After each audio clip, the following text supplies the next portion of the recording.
আসসালামু আলাইকুম, সবাই কেমন আছেন? আশা করছি অনেক ভালো আছেন। আমিও আপনাদের দোয়ায় আলহামদুলিল্লাহ ভালো চলে আসছি গরুর মাংস ভুনা ভিডিও আপনাদের সাথে শেয়ার করার জন্য। চলুন কিভাবে রান্না করি সেটা শেয়ার করি। তো আজকে ছোটো মার হাতের গরুর মাংস ভুনা ফুল রেসিপি আপনাদের সাথে শেয়ার করছি। এখানে পেঁয়াজ, কাঁচামরিচ আর এখানে 3 কেজির মতো গরুর মাংস আছে, এটাকে ধুয়ে পরিষ্কার করে নিব। আর এখানে আছে আলু, বড় বড় করে আলু কেটে নিয়েছি। এই যে মাংসটা ধুয়ে পরিষ্কার করে নিয়েছি। আর এখানে আছে আদা বাটা, রসুন বাটা, জিরা বাটা। এর ভিতর এখন শুকনো মরিচের গুঁড়া, হলুদের গুঁড়া আর লবণ দিয়ে দিচ্ছি। তারপর কড়াইতে তেল দিয়ে তেলটা গরম হওয়া পর্যন্ত অপেক্ষা করতে হবে। তেলটা গরম হয়ে গেলে এতে দারচিনি, গোলমরিচ,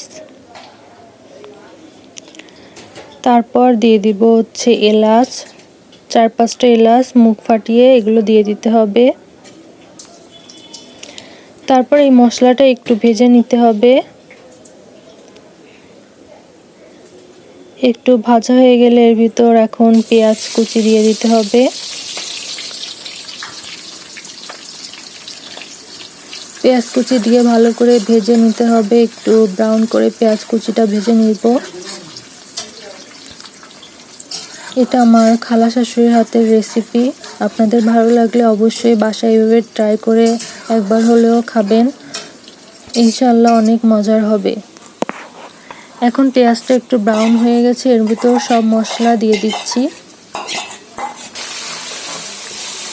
দিয়ে ভালো করে কষিয়ে নিব, এর ভিতর কোনো পানি দিব না, এভাবেই কষিয়ে নিতে হবে। আর অনবরত নাড়াচাড়া দিতে হবে যাতে নিচে লেগে না যায়। চুলার আঁচটাকে হাইতে রেখে মশলাটাকে ভেজে নিচ্ছি। মশলাটা ভালো করে ভেজে নিতে হবে যাতে কাঁচা মশলার কোনো গন্ধ না থাকে। দেখতেই পাচ্ছেন তেল কিন্তু ফুটে এসেছে মশলাতে। এখন সেই পরিষ্কার করা মাংসগুলো মশলার ভিতর দিয়ে দিব সব।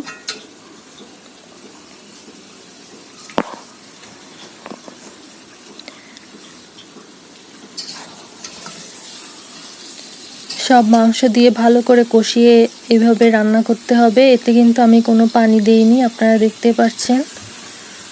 এখন কোনো পানি দেওয়া হবে না, এই মাংস থেকেই কষাতে কষাতে পানি বের হবে। আর সেই পানিটা দিয়েই ভালো করে মাংসটা কষানো হয়ে যাবে। তো এখন ভালো করে অনবরত নাড়াচাড়া দিয়ে মাংসটাকে কষিয়ে নিব। আজকে চুই ঝাল ছাড়া গরুর মাংসটা রান্না করছি। অন্য একদিন আপনাদের চুই ঝাল দিয়ে গরুর মাংস রান্না করে দেখাবো। তো আমার ইউটিউব চ্যানেলটা নতুন, সবাই সাবস্ক্রাইব করে দিবেন আর আমার ফেসবুক পেজটাকে ফলো দিয়ে রাখবেন নতুন নতুন ভিডিও পাওয়ার জন্য। এখন ভালো করে কষাচ্ছি আর এদিকে দেখতে পাচ্ছেন তেল কিন্তু ফুটে এসেছে আর মাংস থেকে পানি বেরিয়েছে।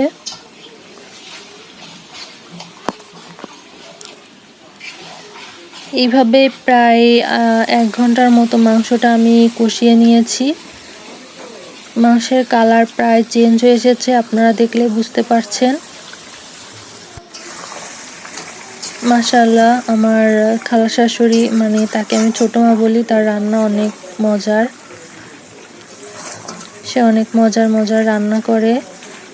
দেখছেন যে তেল কিন্তু অনেক ফুটে বেরিয়েছে। এখন কষানো শেষ, পানি দিয়ে দিচ্ছে, আরও কষিয়ে নেবে এই পানি দিয়ে। এখনও কিন্তু ঝোলের পানি দেওয়া হয়নি, এটা হচ্ছে কষিয়ে তারপরে পানি দিয়েছে। এই পানিটা শুকিয়ে গেলে তারপরে হচ্ছে এই মাংস সিদ্ধ করার জন্য পানি দেওয়া হবে। এখন ঢাকনা দিয়ে ঢেকে এই মাংসটা কষিয়ে নিব।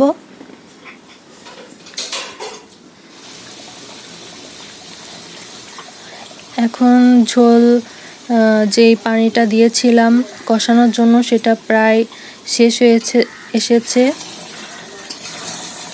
এখন ভালো করে আবার নেড়েচেড়ে নিতে হবে।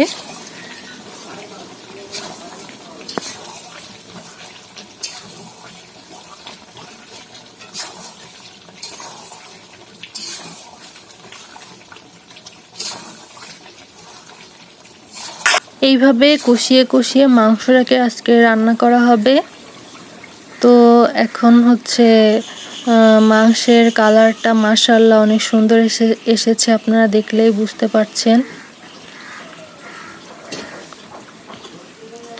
আজকে যেহেতু গরুর মাংস ভুনা হবে, এর জন্য ঝোল রাখা হচ্ছে না। মাংস প্রায় সিদ্ধ এসেছে, হাফ সিদ্ধ হয়ে গেছে মাংস।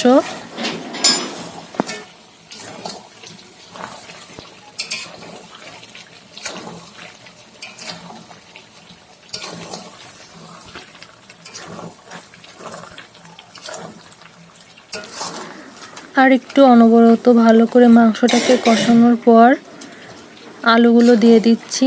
বড় বড় করে আলু কেটে রেখেছিল, সেই আলুগুলো এখন দিয়ে ভালো করে আবার নাড়াচাড়া দিয়ে এখন আলুটাকে কষিয়ে ঝোলের পানিটা দিয়ে এটা সিদ্ধ হতে দিব।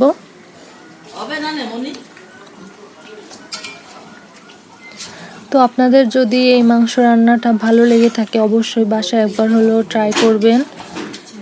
আশা করছি অনেক ভালো ফল পাবেন, আপনাদের ভালো লাগবে। এখন এই যে ঝোলের পানিটা দেওয়া হচ্ছে, আর কোনো পানি এখানে ব্যবহার করা হবে না। এই পানিতেই মাংস পারফেক্ট সিদ্ধ হয়ে যাবে।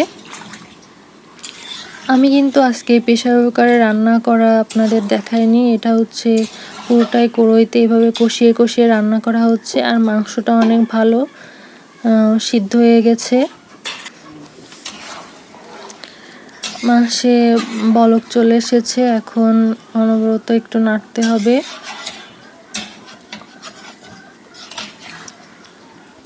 এইভাবে মাংস রান্না করলে সবসময় অনেক টেস্ট হয়। তো হালকা একটু ঢাকনাটা আলগা রেখে মাংসটাকে রান্না করে নিব। তো মাংসের ঝোল কমানো শেষ, মাংসটাও রান্না শেষ। আজকের ভিডিওটা এই পর্যন্তই। সবাই ভালো থাকবেন, সুস্থ থাকবেন, আমার পাশে থাকবেন। আল্লাহ হাফেজ।